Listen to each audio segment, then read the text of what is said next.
नमस्ते सिविलियंस, स्वागत है आप सबका एक नए वीडियो में। आज हम देखेंगे पीसीसी करते कैसे हैं। पीसीसी हमारा किसी भी कंस्ट्रक्शन के लाइन का सबसे स्टार्टिंग पार्ट होता है। पीसीसी के लेबल्स के लिए मैंने आपको पिछले वीडियो में बता रखा है, लेबल ट्रांसफ़र कैसे करते हैं, लेबल निकालते कैसे हैं। तो बेसिकली ये हुआ वैसे ही है। इसके एक्सकावेशन से लेके इसके बेड लेवल का लेबल देने तक सब में ऑटो लेबल का पूरा खेल होता है। तो आप उस वीडियो को रेफ़र कर सकते हैं। सबसे बेसिकली जो पॉइंट्स हम देखते हैं पीसीसी के लिए वो ये है कि हमारा पीसीसी बेड रेडी है या नहीं। जैसा कि आप ये देख पा रहे होंगे, अभी पीसीसी का ये बेड है हमारा, जो ये अभी अच्छी तरीके से कॉम्पैक्टेड नहीं है। बीच बीच में ये जो स्टील के बार्स इसमें लगे हुए हैं, ये हमारे लेवल के लिए है कि पीसीसी की हमारी जो हाइट आएगी इसको इसी से मेज़र कर लेंगे। ये आप देख पा रहे होंगे। सबसे पहले हम करते क्या हैं, ये हमारा जो सॉइल बेड है इसको अच्छी तरीके से कॉम्पैक्टर मशीन से या फिर जो है हमारे जो मैनुअल कॉम्पैक्टर्स आते हैं उससे इसको अच्छी तरीके से प्रॉपर तरीके से इसको कॉम्पैक्ट करते हैं। फिर इस पर जो है वाटर स्प्रिंकल करते हैं और उसके बाद जो है फिर इसे कुछ देर के लिए छोड़ देते हैं। फिर दोबारा से वही सारे प्रोसेस हम इस पर रिपीट करते हैं। लेबल जो है हमारा बेड का, दोबारा हम उससे ऑटो लेवल से चेक कर लेते हैं कि हमारा बेड पूरा यूनिफॉर्म हो।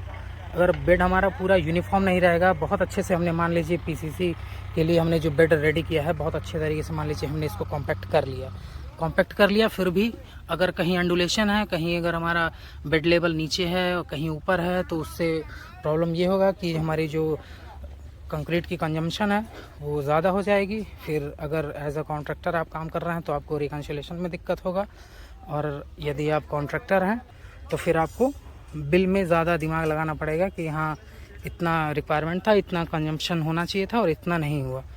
तो बेसिकली ये चीज़ है। अब आप इसका अलाइनमेंट देख सकते हैं, लगभग ठीक है अलाइनमेंट। पीसीसी है, इसको बैटन्स से इसका बाउंड्री बनाया गया है दोनों तरफ से। पीसीसी में एक और सबसे बड़ा प्लस पॉइंट जो सबको पता होना चाहिए, ये हमारा जो पीसीसी जिस एरिया में हम करते हैं दोनों तरफ, जैसे हमारा बेड है, इन दोनों के बीच का डिस्टेंस अभी जो है 1200 mm है। अंदर डिस्टेंस जो देखेंगे, जो हमारा पीसीसी का बेड लेवल हो रेडी होगा वो हमारा 1200 चौड़ाई रहेगी उसकी, 1200 mm। लेकिन हमारा जो राफ्ट है इस पर 1 मीटर का राफ्ट ऐसे जाना है, जिसकी चौड़ाई हमारे राफ्ट की 1 मीटर रहेगी। 1200 mm ये इसलिए है क्योंकि 100 mm ऑफसेट हम इधर लेते हैं और 100 mm ऑफसेट हम दूसरी तरफ लेते हैं। इससे होता यह है कि जब हम अपना रिइंफोर्समेंट कंप्लीट करने के बाद जब इस पर शटरिंग लगाते हैं तो वो पीसीसी हमारा जो है हमारे साइड्स जो लगते हैं बैटन्स के या और हमारे प्लाईज जो लगते हैं, पूरी शटरिंग को एक नीचे से बेड प्रोवाइड करता है उसको स्टेबल रहने के लिए। इस वजह से पोरिंग के टाइम पे जो है बहुत ज़्यादा कंक्रीट वेस्ट नहीं होता है, कंक्रीट बगल से निकलता नहीं है, उसकी वजह से हनीकॉम्स वगैरह भी आते हैं। तो अभी ये बेड, अभी देखिए यहाँ से अभी सॉइल को जो है थोड़ा थोड़ा निकाला जा रहा है। अभी ये पूरी सॉइल थोड़ी थोड़ी निकलेगी, अच्छे तरीके से इसका बेड लेवल में होगा। उसके बाद इसको दोबारा से कॉम्पैक्ट करेंगे, इस पर वाटर स्प्रिंकल करेंगे, उसके बाद हम कंक्रीट का काम इस पर शुरू करेंगे। लेबल्स वगैरह में अगर आपको अभी भी कोई प्रॉब्लम आ रही है तो आप हमें एक बार फिर से कमेंट सेक्शन में बताएं। एक बार फिर से कोशिश करेंगे आपको थियोरेटिकल पूरा अच्छे तरीके से समझाने के लिए, क्योंकि हमारा एक्सकवेशन, पीसीसी, ये सारे चीज़ों का लेबल तभी अच्छे से डिसाइड हो सकता है जब हमें ऑटो लेवल से लेबल वगैरह निकालना अच्छे से आता हो। जैसा कि आप देख पा रहे होंगे कॉम्पैक्शन हमारा शुरू हो चुका है। अभी एक तरफ से कॉम्पैक्शन करते हुए आएगा और इस पर फिर उसके बाद वाटर का स्प्रिंकलिंग कर देंगे अच्छा खासा। अच्छा, वाटर की स्प्रिंकलिंग ज़रूरी क्यों है? जैसे ये हमारा अभी आप देख पा रहे होंगे सैंड हमारा बिल्कुल ड्राई है। इसमें क्या होगा ना, जैसे ही हम कंक्रीट डालेंगे, कंक्रीट में जो भी हमारा मॉइस्चर रहेगा उसको ये सॉइल तुरंत एब्जॉर्ब कर लेगा। तो उसका जो हीट ऑफ हाइड्रेशन है वो सारा प्रोसेस हमारा स्लो हो जाएगा, कंक्रीट हमारी वो स्ट्रेंथ ले नहीं पाएगी। और पीसीसी करने के बाद इस पर नेक्स्ट स्टेप तुरंत शुरू होता है कि हम इस पर रिइंफोर्समेंट का काम शुरू करते हैं। तो स्टील रखते आदमी जाते जाते उसके जो है टूटने लगता है हमारा पीसीसी, उसमें ब्रेकेज आने लगते हैं। तो इस वजह से जो है हम उस पर वाटर स्प्रिंकलिंग अच्छे से कर देते हैं, ताकि हमारा बेड अच्छे तरह से जब भीगा रहेगा तो उस पर जब हम पीसीसी करेंगे तो उसका मॉइस्चर कंटेंट जो है वो हमारे सॉइल में तुरंत नहीं जाएगा। जब वो ऑलरेडी पहले से मॉइस्ट रहेगा हमारा सॉइल, तो उसके कंक्रीट के वाटर को कभी वो एब्जॉर्ब नहीं करेगा इतना जल्दी, और तब तक हमारा सेटिंग होने लगेगा उसमें। तो ये सब बेसिकली यही सब छोटी छोटी चीज़ें हैं जो हमें पीसीसी के टाइम पे ध्यान देनी होती हैं। खासकर फ्रेशर्स को अक्सर देखा जाता है, सारे फ्रेशर्स के साथ यही होता है कि उनको इसी टाइप के छोटे छोटे काम दिए जाते हैं। सारे लोगों की नज़र होती है उन पे कि ये छोटे से छोटे काम को कितने अच्छे तरीके से करा रहा है। तो ये सब चीज़ें देखने वाली हैं और ये सब चीज़ें जाननी चाहिए सबको। एक ये एग्जांपल है आपके सामने पीसीसी का, देख पा रहे होंगे आप। एक ये पीसीसी है जो आज हुई है, और ये एक पीसीसी है जो 3-4 दिन पहले का हो रखा है।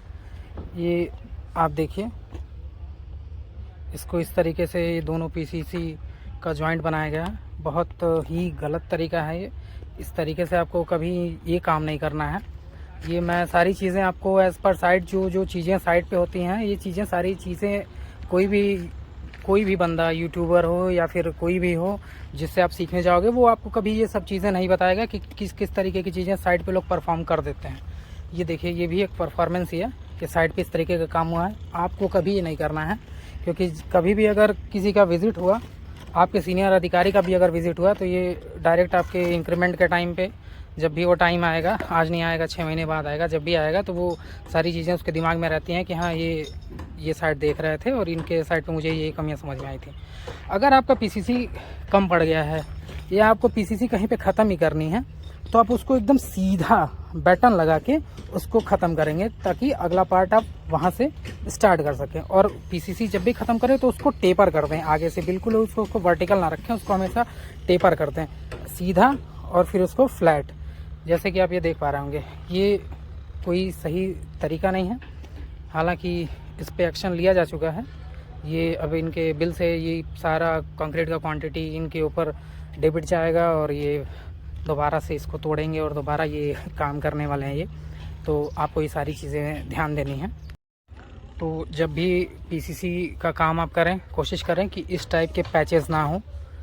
पैच करने का भी एक तरीका होता है, थॉरोली उसको इस तरीके से छोड़ते हैं कि इस तरीके का कोई वेरिएशन वाला गैप ना आए हमारे वो कंक्रीट के पैचेस में, इस तरीके का अलाइनमेंट ना है।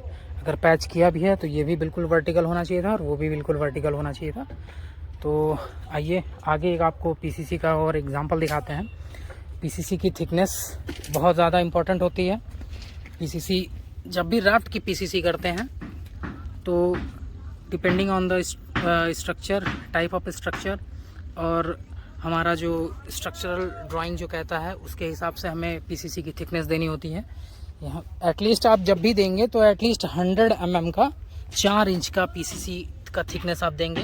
ये देख पा रहे होंगे, 4 इंच का पीसीसी एटलीस्ट आप करेंगे ही करेंगे जब भी आप राफ्ट वगैरह कर रहे हो। अब इसके ऊपर देखिए इतना ज़्यादा लोड है पीसीसी के ऊपर, और अगर पीसीसी हमारा अगर सही से नहीं हुआ रहेगा तो ये इतना सारा लोड आने के बाद पीसीसी में जगह जगह से क्रैक्स आएंगे। हालांकि अभी तक इसमें कहीं क्रैक आया नहीं है, वरना मैं अभी वो आपको दिखाता ज़रूर कि क्या क्या प्रॉब्लम्स आ सकते हैं। तो ये सब चीज़ें ज़रूरी हैं, हर सिविल इंजीनियर को जानना है। फ्रेशर्स के लिए बहुत ज़्यादा ज़रूरी हैं ये सब चीज़ें जानना। इस तरीके से काम अच्छा लगता है करने में भी, और जो चेक करने आएगा उसको भी आपका काम देख के अच्छा ही लगेगा। एक और एग्जांपल ये आपकी आंखों के सामने है। काफ़ी देखिए साफ़ सुथरा काम है, और इसका प्रॉपर क्यूरिंग हुआ है। क्यूरिंग होने के बाद इस तरीके से कुछ लाइट आती है हमारे कंक्रीट में। जब हमारी क्यूरिंग हुई रहती है तो इस तरीके से कुछ लाइट आती है। जो पैच का बात बता रहा था मैं, वो देखिए ये इसमें हमारा जो है क्रैक आ चुका है। ये भी सिर्फ इस वजह से आया है क्रैक। अगर ये यहाँ पे कंक्रीट जो हमारा यहाँ पे ख़त्म हुआ, अगर इसको टेपर में छोड़ देते तो उसके बाद जब ये वाला पीसीसी हुआ ना था हमारा, तो ये इसके ऊपर आ जाता है और उससे एक माइटर जॉइंट बनता है, और माइटर जॉइंट बनता है तो फिर ये क्रैक नहीं आता। और काफ़ी लंबे टाइम बाद जब हम इसको पीसीसी को जॉइंट देते ही हैं, जब भी देंगे कि हमने इतना कर लिया और ये बाद में ये पार्ट बाद में करें, तो फिर इस तरीके के हमारे जॉइंट्स पे क्रैक तो आने ही होते हैं और ये आते ही हैं। इसको अवॉइड करने के लिए हमेशा ये करना होता है कि अगर हमारा टाइम ज़्यादा हो गया है पहले पार्ट का पीसीसी की हुए, तो अगला पार्ट जब भी करें तो उस पर कोशिश करें कि नीटो बॉन्ड लगाएं। हालांकि नीटो बॉन्ड वगैरह हर जगह पे कोई भी क्लाइंट या फिर कोई भी कॉन्ट्रैक्टर चाहता नहीं यूज़ करना, क्योंकि नीटो बॉन्ड वगैरह थोड़ा सा कॉस्टली पड़ता है। वो बेसिकली आरसीसी स्ट्रक्चर्स के लिए होता है, जहाँ पे हम एक स्ट्रक्चर को 2 पार्ट में कर रहा हूँ, एक मेंबर को 2 पार्ट में कर रहा हूँ, स्लैब वगैरह टाइप। लेकिन फिर भी ये चल जाएगा। इसमें कंक्रीट तो अब नहीं हम भर सकते हैं इसको फिल करने के लिए, लेकिन फिर भी इसमें जो है मोर्टार वगैरह 1:2 के रेशियो का मोर्टार वगैरह भरेंगे इसको। ये इसलिए भी ज़रूरी है भरना क्योंकि इसके ऊपर हमारा राफ्ट ढलेगी तो उसका जो है नीचे ये सारे क्रैक्स के थ्रू उसके सारे मॉइस्चर मिट्टी के नीचे चले जाएंगे और फिर हमारा कंक्रीट वो थिकनेस लेगा नहीं। तो बेसिकली ये सब सारी चीज़ें हैं, ये सब सारी चीज़ें आपको ध्यान देनी है। उम्मीद करते हैं कि आपको ये वीडियो पसंद आया होगा। आपको अगर किसी और टॉपिक पे वीडियो चाहिए तो आप मुझे बताएं, मैं लाने की कोशिश करूँगा। अभी मैं फ़िलहाल बहुत जल्दी आपके साथ एक्सकवेशन का भी एक वीडियो लाने वाला हूँ, तो उसके लिए प्लीज़ लाइक कीजिए इस वीडियो को और सब्सक्राइब कीजिए चैनल को। Thank you. Stay civilians.